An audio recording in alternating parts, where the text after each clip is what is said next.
Hello guys, welcome back to my channel. तो आज हम सॉल्यूशंस चैप्टर की 11th वीडियो में क्वालिटेटिव प्रॉपर्टीज़ के न्यूमेरिकल्स करेंगे। ठीक है, ये न्यूमेरिकल्स का पार्ट 1 है। ठीक है, आगे वाले पार्ट में हम और न्यूमेरिकल्स भी करेंगे। इसमें हम आज 5 क्वेश्चंस करेंगे। ठीक है, अब सबसे पहला क्वेश्चन है कि arginine vasopressin is a pituitary hormone. ठीक है, it helps to regulate the amount of water in the body by reducing the flow of urine from kidneys.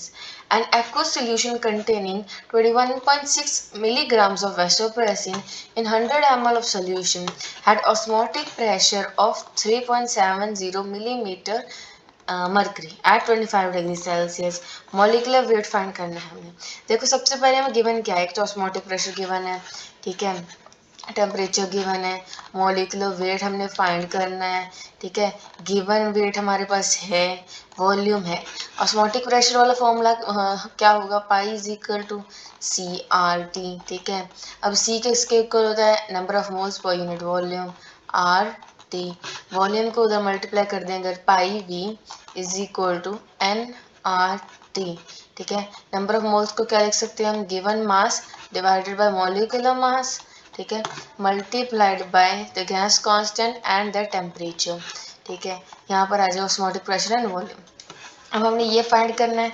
ठीक है, तो मोलर मास इधर लिखेंगे और हमारे पास जो होगा weight multiplied by the gas constant multiplied by temperature divide हो जाएगा ऑस्मोटिक प्रेशर एंड वॉल्यूम के साथ।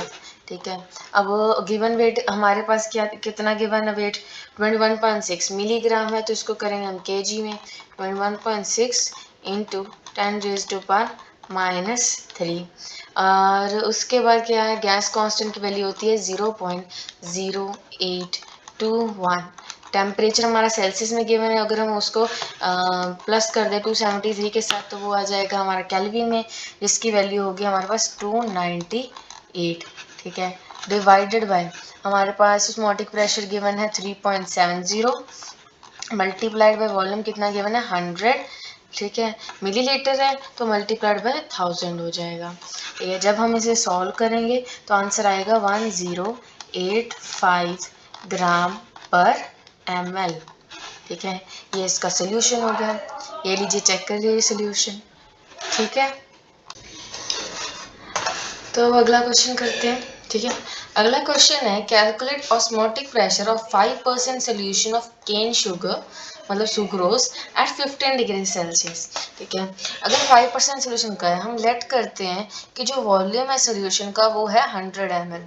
ठीक है, अगर वॉल्यूम 100 ml है तो 5% सोल्यूशन मतलब ऑफ केन शुगर मतलब वेट जो होगा केन शुगर का वो क्या होगा 5 ग्राम्स। ठीक है, let volume of the solution be 100 ml, so 5% of cane sugar मतलब 5 ग्राम ऑफ केन शुगर। अब केन शुगर का मॉलिकुलर वेट फाइंड करते हैं। मॉलिकुलर वेट फाइंड करने के लिए उसका फॉर्मूला पता होना चाहिए। ठीक है, तो केन शुगर का फॉर्मूला होता है और सुक्रोज का फॉर्मूला होता है C12H22 एंड O11। ठीक है, अब इसका मॉलिकुलर वेट फाइंड करने के लिए हम क्या करेंगे, 12 मल्टीप्लाइड बाय 12 क्योंकि कार्बन का मॉलिकुलर वेट होता है 12। ठीक है, 22 multiplied by 1 plus 16 multiplied by 11 and जब हम इसे सॉल्व करेंगे तो हमारा आंसर आएगा 342 ग्राम्स। ठीक है, अब ऑस्मोटिक प्रेशर का फॉर्मूला होता है pi is equal to CRT, that is equal to the number of moles divided by volume multiplied by R and T। Number of moles क्या होगा, given mass by molecular mass है ना, so given mass by molecular mass. ठीक है, ऊपर multiplication होगी R into T, नीचे हो जाएगा हमारे पास वॉल्यूम।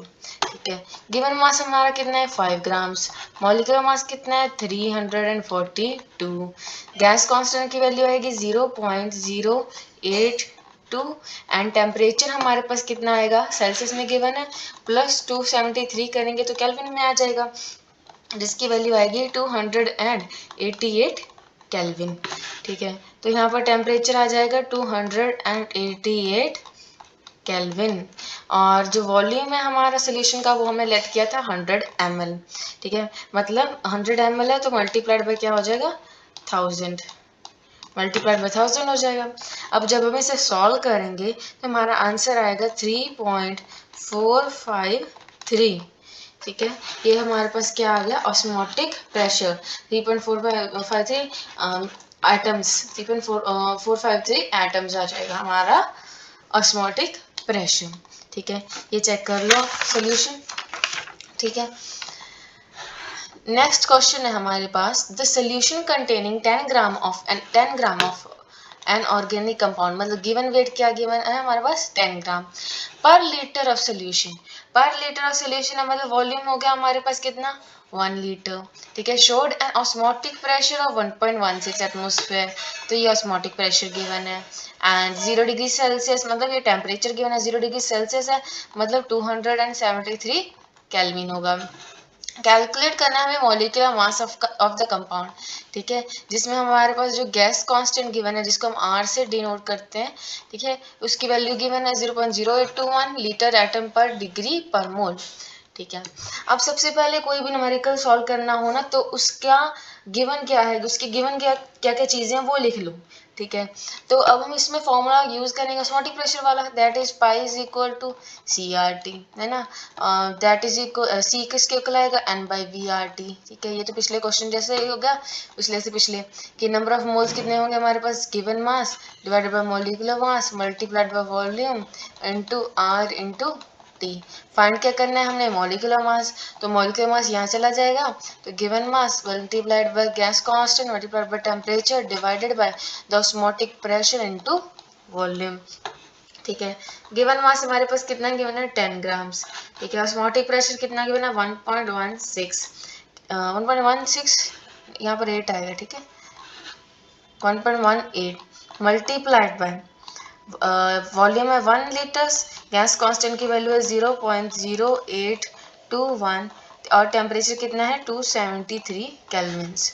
ठीक है, ऑन सॉल्विंग हमारा जो मॉलिक्यूलर वेट आएगा वो आएगा 189.94 ग्राम्स और अप्रॉक्सीमेटली 190 ग्राम्स। ठीक है, ये सोल्यूशन है, चेक कर लीजिए। ठीक है, यहाँ पर आर लिखा है, सही है। ठीक है, अब ये वाला क्वेश्चन देखो, उन्होंने लिखा है क्रायोस्कोपिक कांस्टेंट की यूनिट्स क्या होंगी। ठीक है, क्रायोस्कोपिक कांस्टेंट मतलब KF। ठीक है, यही होता है क्रायोस्कोपिक कांस्टेंट हमारे पास। ठीक है, अब इसकी यूनिट्स कैसे हम फाइंड करेंगे, हमारे पास जो डेल्टा TF होता है, ठीक है, वो किसके इक्वल होगा, KF मल्टीप्लाइड बाय M के, where M is the molality. ठीक है, अब M मोलैलिटी है, यहाँ पर अगर हम KF इधर लिख लें, ठीक है, easy it will be equal to delta TF divided by the molecular weight, sorry the molality. अब टेम्परेचर की यूनिट्स क्या होंगी, केल्विन। मोलैलिटी की यूनिट क्या थी, मोल पर केजी, मोल पर केजी।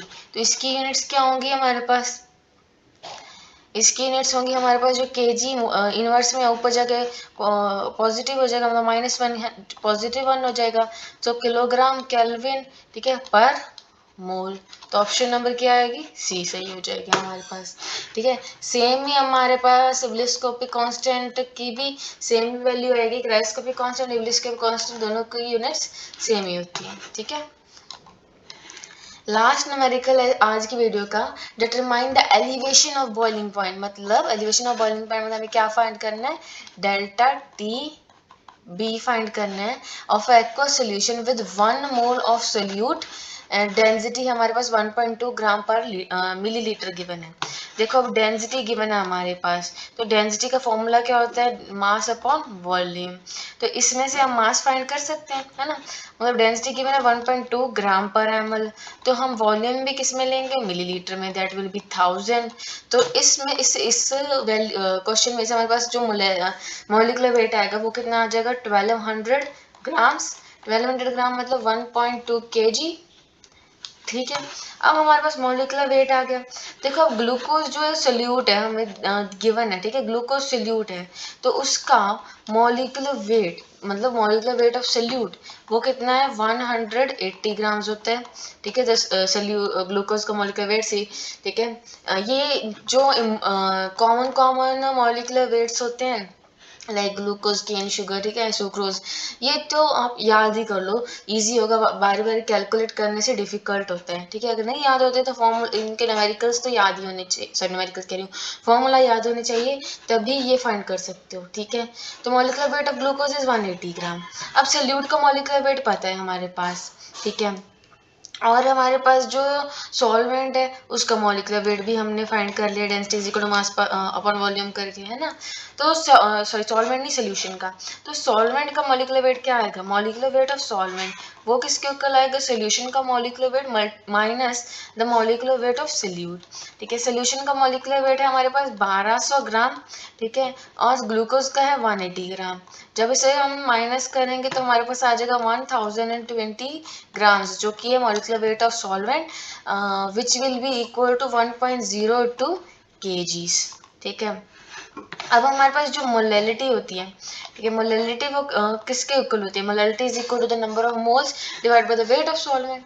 नंबर ऑफ मोल्स कितने होंगे हमारे पास, गिवन है ऊपर 1 mole, weight of solvent is 1.02 kgs, ठीक है। जब सॉल्व करेंगे तो आंसर आएगा 0.98 मोल पर kg। अब जो अगर हमें elevation of boiling point find करना है, उसका फॉर्मूला क्या होता है, the constant molar elevation constant multiplied by the molality, ठीक है। मोलार एलिवेशन कांस्टेंट की वैल्यू कितनी होगी हमारे पास यहाँ पर, उसकी वैल्यू नहीं गिवन तो उसको एज इट इज रखते हैं, ठीक है। मोलैलिटी की कितनी वैल्यू है 0.98 के बी, एज इट इज रखेंगे तो ये हमारे पास क्या आ जाएगा इसका आंसर, ठीक है। इजी था, बस अगर ये वाला फॉर्मूला याद है ना तो हम फाइंड कर सकते हैं। कैसे, देखो हमें ये फॉर्मूला पता होता अगर, मतलब, ठीक है, तो हमें दिख रहा है कि यहाँ पर हमें मोलैलिटी फाइंड करनी है, मोलैलिटी फाइंड करनी है तो उसके लिए नंबर ऑफ मोल्स फाइंड करने हैं, और वॉल्यूम तो given, number of moles find करने हैं और वेट ऑफ सॉल्वेंट फाइंड करना है ना। तो नंबर ऑफ मोल्स गिवन है तो हमें क्या रह गया फाइंड करने वाला, wait of solvent. Wait of solvent के लिए वेट ऑफ सोल्यूट फाइंड करना पड़ेगा। वेट ऑफ सोल्यूट फाइंड करने के फाइंड कर लिया हमने, ठीक है। उसके फिर वेट ऑफ सोल्यूशन भी तो फाइंड करना होगा, तो उसको माइनस करके सॉल्वेंट का वेट फाइंड किया, ठीक है। फिर उसको मोलैलिटी वाले फॉर्मूले में पुट किया और मोलार एलिवेशन, जो एलिवेशन ऑफ बॉइलिंग पॉइंट है वो फाइंड किया, ठीक है। ये इसका सोल्यूशन है, ठीक है। So that is it for today's video. I hope आपको अच्छे से समझ आ गए होंगे सभी न्यूमेरिकल्स। सबसे पहले न्यूमेरिकल सॉल्व करने के लिए जो जो चीज़ें गिवन है वो लिखना ज़रूरी है, ठीक है, फिर न्यूमेरिकल्स इजीली सॉल्व हो जाते हैं, ठीक है। Thank you for watching this video, please do subscribe to my channel.